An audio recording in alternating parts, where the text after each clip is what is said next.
IPL 2026-এ কলকাতাকে অনেক কিছু ফিক্স করতে হতো, আর কলকাতা অনেকটা ফিক্স করেও ছিল, কিন্তু তারপরেও দলের মধ্যে ঘাটতি চলে এসেছে।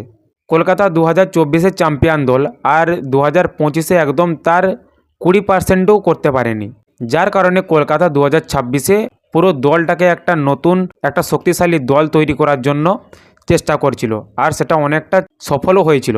কারণ কলকাতা এবারে নিলামে সবথেকে বেশি টাকা নিয়ে নেমেছিল, আর এবারে কলকাতা আন্দ্রে রাসেলকে রিলিজ করে দিয়েছিল, আর তার জায়গাতে ক্যামেরন গ্রিনকে নিয়েছে সবথেকে বেশি টাকা দিয়ে, প্রায় 25 কোটি টাকা দিয়ে ক্যামেরন গ্রিনকে দলের মধ্যে নিয়েছে।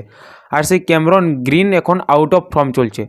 সে তবে ঠিক আছে, কলকাতাতে অনেকগুলো ব্যাটিং রয়েছে, রচিন রবীন্দ্র, রিঙ্কু, রমনদীপ, আজিঙ্ক্য রাহানে, টিম শেফার্ড, ফিন অ্যালান, এরা সমস্ত মোটামুটি ফর্মে রয়েছে। কিন্তু তুমি যদি কলকাতার বোলিংয়ের দিকে দেখো, তাহলে বোলিংয়ে একদম কেউ নেই। কলকাতা বোলিংয়ের উপর অনেক টাকা খরচা করেছিল, যেমন মাথিসা পাথিরানাকে প্রায় 18 কোটি টাকা দিয়ে কিনেছিল, কিন্তু মাথিসা পাথিরানা এখন চোটের মধ্যে রয়েছে, তাকে শ্রীলঙ্কা থেকেই এখনও ছাড়েনি। কলকাতাতে এখনও সে জয়েন করেনি মাথিসা পাথিরানা। তারপরে হার্ষিদ রানা পুরো আইপিএল 2026 থেকে একদম ছিটকে গেছে, গোটা সিজনটাই সে এখন বসে থাকবে। তার জায়গাতে চলে এসেছে মুজারবানি, ব্লেসিং মুজারবানি তার জায়গাতে খেলবে, সেটা না হয় ঠিকই আছে। তারপরে মুস্তাফিজুর রহমানকে 9 কোটি টাকা দিয়ে কিনেছিল, সেও খেলছে না কলকাতাতে, কারণ ভারত বাংলাদেশ একটা সমস্যার কারণে তাকে বাংলাদেশেই থেকে যেতে হচ্ছে, সে আর আইপিএল খেলতে আসছে না।